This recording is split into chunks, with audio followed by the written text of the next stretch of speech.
Kitchen वाट्याचं काम सुरू असल्यामुळं जे फरच्या वगैरे कापतात ना, त्याची इतकी धूळ उडाली ना, सगळे भांडे आमचे धुळीने भरून गेले होते.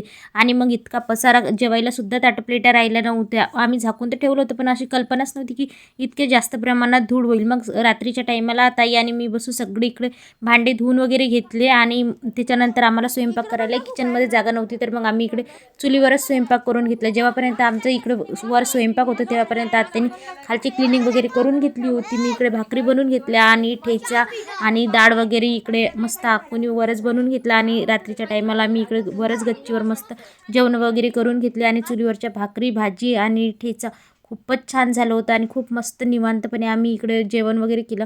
आणि इकडेच मस्त थंडीचं कसं राहतं ना, जाड भेटला की मस्त असं शेकला वगैरे जातं. आम्ही मस्त खूप छान एन्जॉय केला आणि नंतर बाकीचा राहिलेला सगळा राडा वगैरे आवरून घेतला. तुम्हाला व्हिडिओ कसा वाटला नक्की कमेंट करा. आवडल्यास चॅनल लाईक, शेअर आणि सबस्क्राईब करा.